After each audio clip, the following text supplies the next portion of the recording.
네, 오늘 본문 이사야서 59장 16절에서 21절까지의 말씀은 인간의 한계와 하나님의 구원이 어떻게 이루어지는지를 매우 강력하게 보여주는 본문입니다. 자, 공의가 무너지고 정직하게 사는 사람이 오히려 피해보는 그런 시대 가운데 하나님의 구원은 어떻게 이루어지는지 함께 묵상을 하며 말씀을 읽어보도록 하겠습니다. 사람이 없음을 보시며 중재자가 없음을 이상히 여기셨으므로 자기 팔로 스스로 구원을 베푸시며 자기의 공의를 스스로 의지하사 공의를 갑옷으로 삼으시며 구원을 자기의 머리에 써서 투구로 삼으시며 보복을 속옷으로 삼으시며 열심을 입어 겉옷으로 삼으시고 그들의 행위대로 갚으시되 그 원수에게 분노하시며 그 원수에게 보응하시며 섬들에게 보복하실 것이라. 서쪽에서 여호와의 이름을 두려워하겠고 해돋는 쪽에서 그의 영광을 두려워할 것은 여호와께서 그 기운에 몰려 급히 흐르는 강물같이 오실 것이미로다. 여호와의 말씀이니라. 구속자가 시온에 임하며 야곱의 자손 가운데서 죄가를 떠나는 자에게 임하리라. 여호와께서 이르시되 내가 그들과 세운 나의 언약이 이러하니 곧 내 위에 있는 나의 영과 내 입에 든 나의 말이 이제부터 영원하도록 내 입에서와 내 후손의 입에서와 내 후손의 후손의 입에서 떠나지 아니하리라 하시니라. 여호와의 말씀이니라. 네, 오늘은 하나님이 이루시는 구원이라는 제목으로 함께 말씀을 묵상하겠습니다. 자, 이사야서 59장은 죄로 인해 하나님과 인간 사이가 멀어졌음을 선언하는 말씀입니다. 자, 그런데 오늘 본문 16절은요, 매우 충격적인 말씀으로 시작을 합니다. 16절 말씀, 사람이 없음을 보시며 중재자가 없음을 이상히 여기셨으므로. 자, 하나님께서 세상을 보셨는데 문제를 해결할 사람이 없었다는 것입니다.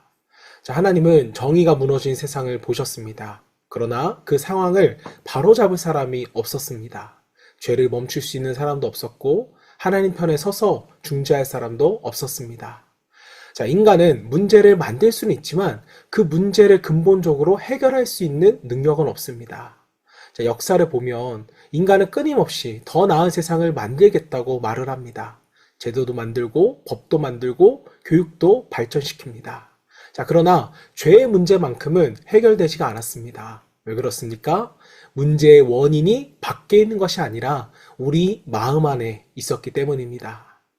자, 사람은 환경을 바꿀 수는 있지만 자기 죄성을 스스로 제거할 수는 없다라는 겁니다. 자, 그래서 하나님께서 놀라셨다라고 말씀합니다. 중재자가 없다. 즉, 하나님과 인간 사이를 연결할 존재가 없다는 것입니다. 이것이 바로 인간의 절망이라는 것이죠.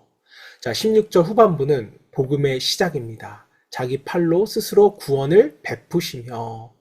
자, 사람이 하지 못하자 친히 하나님께서 일어나신 겁니다. 자, 본문은 갑옷과 투구를 말함으로써 하나님을 전사의 모습으로 묘사를 합니다. 의로 호신경을 삼으시고 구원의 투구를 쓰시며 보복의 옷을 입으셨다고 말씀합니다. 자, 이 장면은 하나님께서 악과 죄를 향해 직접 싸우시는 모습입니다. 자, 여기서 중요한 사실은요, 구원은 인간의 노력의 결과가 아니라 하나님의 행동이라는 것입니다. 우리가 하나님을 찾아간 것이 아니라 하나님께서 우리에게 오셨습니다. 자, 신앙의 핵심은요, 바로 이것입니다. 우리가 하나님께 올라간 이야기가 아니라 하나님께서 우리에게 내려오신 이야기입니다. 자, 이 말씀은 결국 예수 그리스도를 예언하고 있습니다. 죄로 무너진 세상 속에서 참된 중재자로 오신 그 예수 그리스도를 우리는 기억해야 합니다. 자, 20절은요, 놀라운 약속을 선포합니다. 구속자가 시온에 임하며. 자, 구속자, 즉 구원자가 오신다는 말씀입니다. 자, 구속자라는 것은요, 값을 지불하고 자유케 하는 자입니다. 예수님께서 십자가에서 우리의 죄값을 치르심으로 우리를 죄와 사망에서 해방시키셨습니다. 자, 그리고 하나님은 단순히 죄를 용서하는 것으로 끝내지 않으십니다. 자, 21절에서 하나님은 언약을 선언하시는데요. 나의 영과 내 입에 둔 나의 말이 이제부터 영원하도록 내 입에서와 내 후손의 입에서와 내 후손의 후손의 입에서 떠나지 아니하리라. 자, 이것은 외적인 구원이 아니라 내면의 변화를 시키는 구원입니다. 성령을 주시고 말씀을 마음에 두셔서 하나님의 백성으로 살아가게끔 만드신다는 약속입니다. 자, 여러분, 구원은 단순히 천국행 티켓이 아닙니다. 삶이 바뀌는 것이고 또 생각이 바뀌는 것이고 말이 바뀌고 우리의 방향성이 바뀌는 것입니다.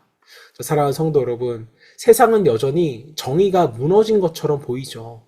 진리가 넘어지고 믿음으로 사는 것이 손해처럼 보일 때도 있습니다. 자, 그러나 오늘 말씀은 우리에게 분명히 선언합니다. 사람이 없을 때 하나님이 일하십니다. 희망이 끊어진 자리에서 하나님의 구원을 시작하셨습니다. 자, 그러므로 우리의 신앙은 내가 얼마나 잘했느냐에 달려있지가 않습니다. 하나님이 이미 일하셨다는 그 사실 위에 우리는 서 있어야 하는 것입니다. 자, 혹시 오늘 스스로 해결할 수 없는 문제 앞에 서 계십니까? 그렇다면 낙심하지 마십시오.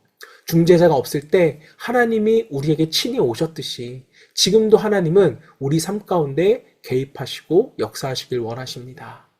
자, 우리의 구원은 인간의 능력이 아니라 하나님의 팔에 달려 있습니다. 오늘도 그 구원의 하나님을 신뢰하며 하나님의 언약 안에서 살아가는 저와 여러분 되시기를 주님의 이름으로 축원합니다. 자, 이 시간 우리 함께 기도하실 때 우리의 능력과 경험을 의지하지 않고 하나님의 팔로 이루시는 구원을 바라보게 하시고 우리의 중재자, 구속자 되시는 예수 그리스도를 더욱 의지하기를 소망하며 함께 기도하겠습니다.